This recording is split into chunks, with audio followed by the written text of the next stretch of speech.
It's Friday the 6th of November. We're just on our way up to Newark, New York, just to pick up our Mini, our tow car, which we've shipped from France. So hopefully the car is there. We've been told it's cleared customs, so we'll be able to get the car and then we can hook it on the back on our new A-frame we've just purchased from Blue Ox, and then we'll be on our way.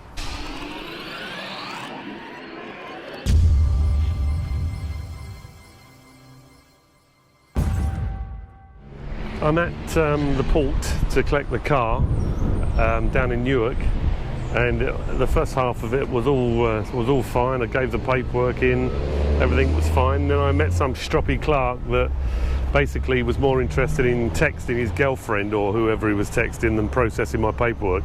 And I've now got to wait nearly 2 hours to collect the car, but that's the way it is in these places, I suppose. So we should have the car in a couple of hours, all being well.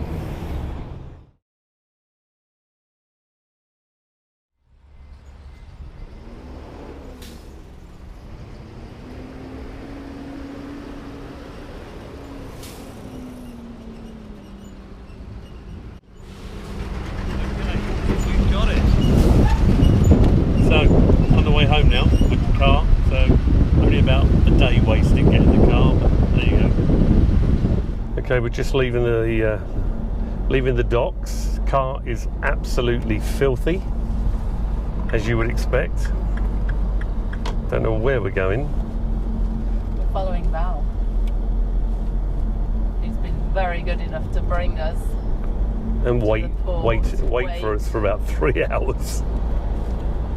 Right, so the first job, I think, is car wash. Yeah.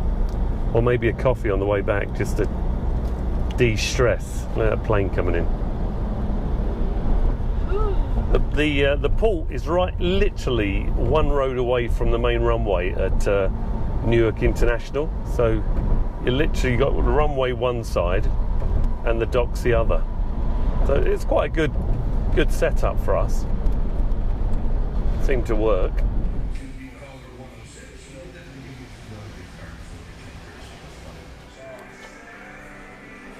Right, you're on film now, so anything you say may be taken down and used as evidence against you.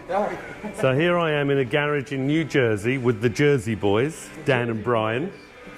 Now Brian seems to hold the torch a lot and eat. And Dan here seems to be the one that does all the work. Oh, you've got a torch as well now, I see. Yeah, absolutely. Everybody, you need one of these. Did you get the torches for Christmas? No, unfortunately I had to buy these off the tool truck.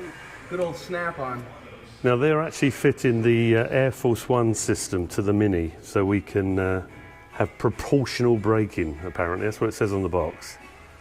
And they're doing a great job so far.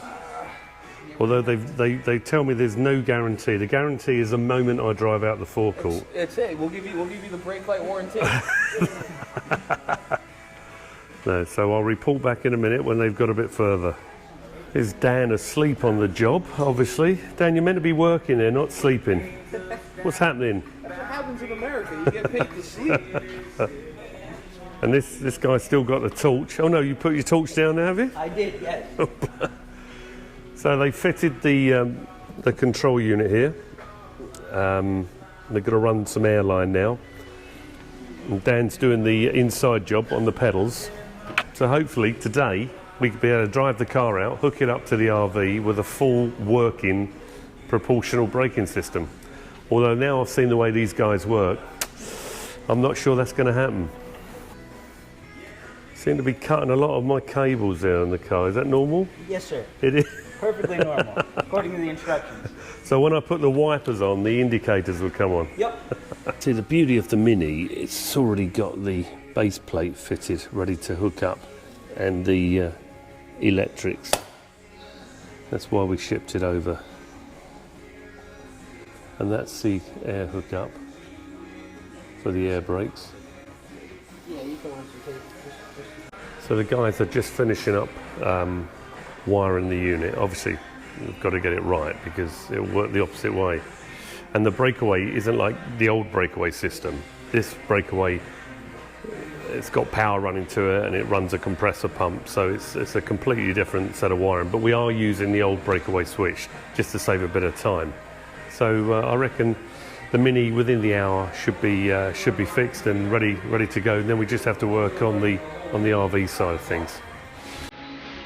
So the brake telltale light is mounted on the back side of the mirror. Hey Dan, can you press that brake pedal? So as the braking system kicks in, the light should come on.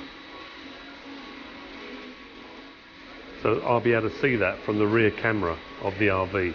Okay, that's perfect, thank you. What I'm going to show you now is the finished air system.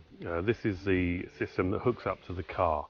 But as you know, part of it was installed in the car and the other part was installed inside the RV.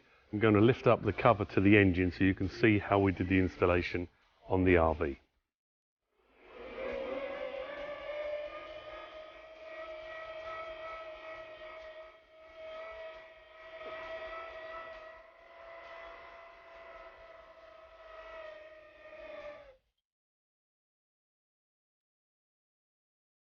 So here you can see where we've installed the supplementary air tank.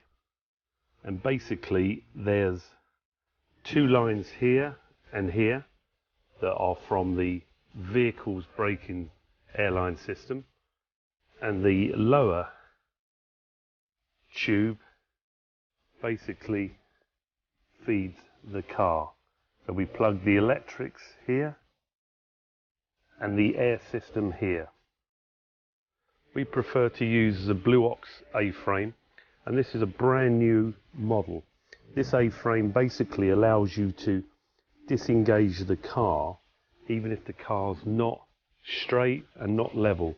The biggest problem with the Blue Ox system we had before, unless the car was exactly straight and exactly level, you couldn't actually unhook these. These were solid and it causes no end of problems. So this new system has resolved that problem, and so far it's worked a dream. So all in all, a great installation. We've already tested it for the last 8-9 hours. We've just arrived here at Myrtle Beach from Chesapeake Bay, and it was about an 8-hour drive with the Mini hooked up, and it was faultless. Everything worked fine, no effort at all. And the Mini, by just looking at the wheels on the Mini, I can see that the Mini has been braking correctly, and not like it was before when we had the basic standard inertia braking system, which meant as soon as I touched the brakes on the Mini would be on full, and that basically meant that by the time we got to our destination, our wheels were absolutely black, where the brakes had been on full. Every time we went over the bump, the brakes would come on, and we went through a set of brake pads and a set of discs in no time at all, probably well before they were due to be changed. So this propulsion braking system I've got high hopes for, and time will tell.